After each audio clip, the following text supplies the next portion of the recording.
Molly, let's bring in retired U.S. Army Lieutenant General Keith Kellogg. General, welcome. So now the United States Navy is dealing with ballistic missile attacks from the Houthis, what a senior defense official is calling a significant escalation in the region. What is your reaction? Yeah, Mike, look, first of all, thanks for having me today. Look, we're seeing a lot of rhetoric come out of the administration and a very limited response, both to the attacks in the Red Sea, an attack actually with the Houthis launching their missiles. And if you look at the whole region, if you back out a minute, the concern I've got is this is set in an incredibly bad pattern. You know, all of us set patterns in our lives and how we do things. This administration set a pattern of talking a lot but not doing a lot. I don't care if it's Ukraine and Russia. I don't care if it's the Far East. I don't care if it's the Mideast. And I don't care if it's right now in the Red Sea. They're going to have to take some pretty strong responses, especially with what's happening with the Houthis now in Yemen. And if they don't take that, it just compounds itself. My experience being in the White House, when situations like this occur, if you don't respond aggressively and take disproportionate responses, then it's just going to build. And it's harder to put it back in the box. And right now, there's a lot of things out of the box. We're talking a big game, but we're not doing very much. And here's the concern I've got when you look at it. You're seeing a lot of allies kind of saying, we hear you, but we're really not listening to you. When we're looking at what's happening with the protection of the Red Sea, the Italians have gone their own way, the Spanish have gone their own way, the French have gone their own way.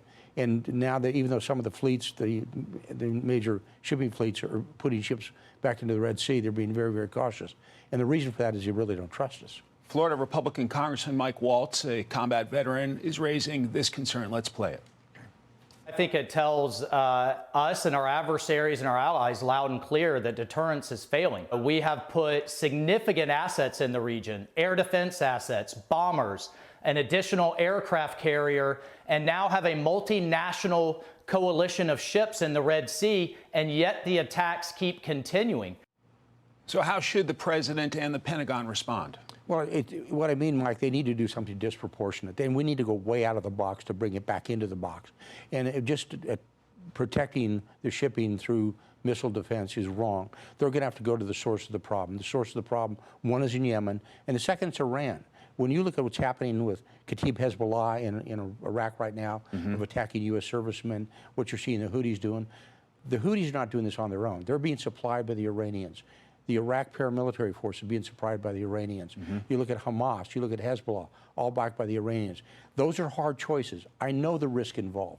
I know it's hard to do that. But if they don't take a response and they don't make a hard response, this is going to continue. And the trouble is going to spin way out of control, and just not in the region, but globally as well. From the Wall Street Journal editorial board, Biden endangers U.S. troops. Quote, Mr. Biden is afraid, we use that word advisedly, of being involved in a larger conflict, which might not be popular in an election year, but that anxiety is now interfering with his core obligation to defend U.S. forces.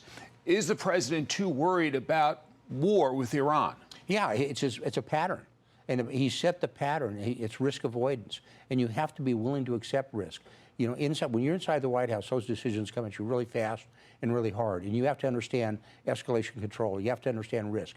But you have to do it. Your job is to protect the nation, is to protect America's troops abroad, and they're not doing it. And so he has now set a pattern. And your adversaries see this. Your adversaries are not Jeffersonian Democrats. They're despots. They're authoritarian leaders. They're dictators. They're terrorists. And you must respond accordingly. The American people expect that. And our nation has to respond hard to bring this thing back under control. Right now, he's not doing it. And I think it's actually almost too late. Lieutenant General Keith Kellogg with some sobering advice, analysis. Thank you for your time and your analysis today, sir. Thanks, Mike.